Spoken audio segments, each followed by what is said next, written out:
Welcome back to SA Political Lens. Today's story is wild. We're talking about Calvin Rafadi and Vusi Cat Matlala.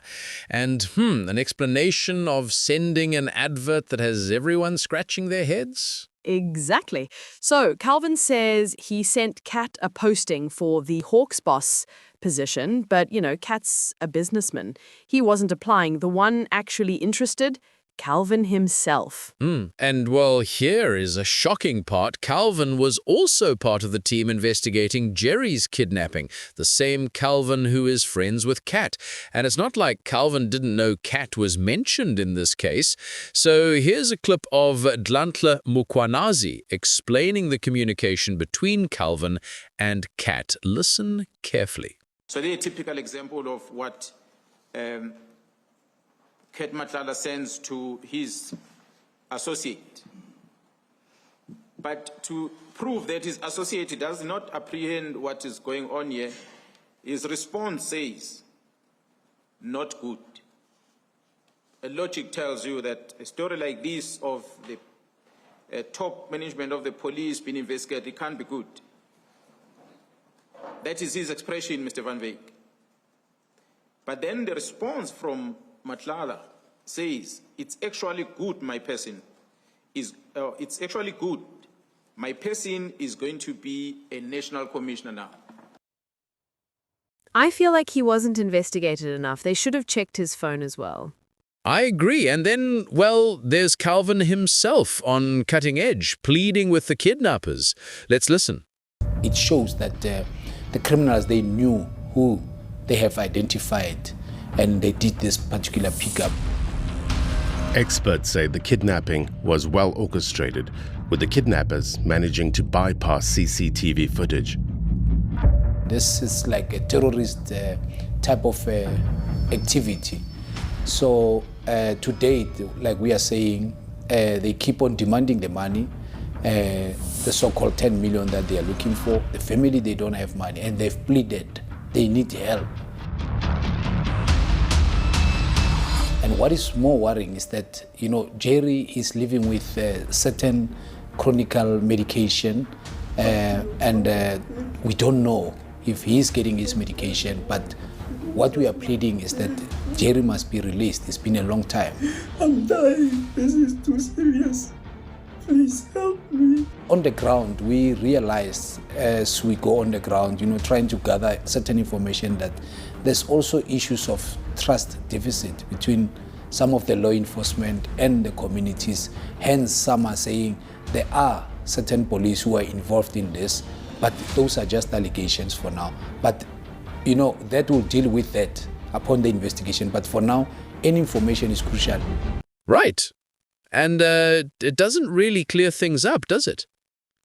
And here's the twist. Calvin's explanation for sending the job advert. Let's check it out. I think I first have to verify. Did that conversation actually happen between you and Vusi Cat Matlala? Good evening, Aviwe, and good evening to your viewers. Yes, indeed, I do know Cat Matlala. We were in the same security industry, and besides that, he grew up in my township. So there was a time when I used to rent out cars, my own vehicles, for the matric dance events, and then subsequent to that, I used to even subcontract some of the vehicles from him. That, I have to declare. Now, this particular article that we're talking about, it was of public knowledge. It's a screenshot that I got from, as Google, as everybody's looking for such opportunities. And then I did send to him. And subsequent to that, now the main question is, why did I send it to him, and what happened after he bragged that the position has a name tag? I went out even in many media houses saying, why is the position of the head of the Hawks having a name tag? But it didn't end there. On the 13th, if I'm not mistaken, I then sent a WhatsApp message to General Fanima Samola, who's the national commissioner. Then I said to him, I realized that there's a post that is advertised, but it doesn't specify issues about disabilities, if they are not welcome or welcomed. And then subsequent to that, on my last paragraph, my WhatsApp was saying, can you please clarify, because this will also clarify that the nepotism that I heard about within the structure about this particular post. Now, not only did I end there, I also sent an email to the police secretariat. I've got proof of that. If the commission has to subpoena me, if only they see relevant out of this, by the way, because it was just somebody posting. But again, I also sent the very same email to the info@parliament email as well. I've got proof of that. But why I did that, I was then exposing that why is there nepotism? And I've even came out that on this particular issue about the appointment, the upcoming appointment of the DPCI, nobody, by the way, has been appointed in that position.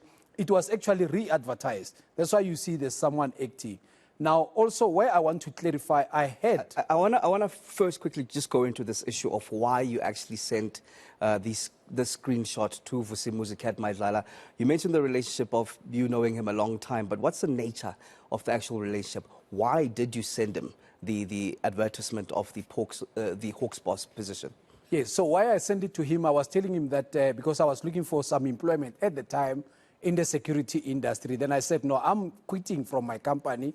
I'm no longer into forensic. I needed, to be employed, but I need something at SAPS. So then, after sending, he sent me that particular information that the position, and it's not only him, by the way. Some I cannot just mention, for the sake of anonymity. And then I got some few response, even within the structure of the police, that such position you do not apply for. It's already labeled for certain individuals in the top structure. So that's why I was always coming out, even in the media, to say, do people who are, named that there's a name on that position, do they even have a security clearance? I came out many a times. But again, in the same breath, I used to say, you can listen to many of my interviews, to say, the fight between General General Feroz Khan in the crime intelligence, and the fight of General Kumalo, it's a ticking bomb. And that's exactly now what we see also in the whole shenanigans and the whole pictures. Yeah, okay, I see. If you were able to understand that, you must be a very understanding person. That's not just confusing, it raises eyebrows. Exactly. Even if nothing illegal happened, the optics are terrible. Public trust depends on investigators keeping a clear line between work and personal connections. And, well, let's not forget, Cat seems to have influence, or at least notoriety, based on what's been reported. That's why Calvin's story doesn't sit well in the public's mind.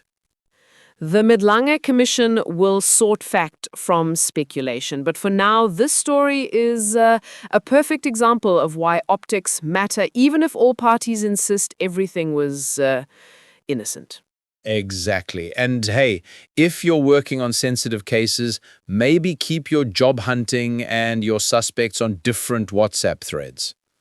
Couldn't have said it better. That's it for today's SA Political Lens. Keep asking questions, stay curious, and remember the simplest explanation isn't always the right one.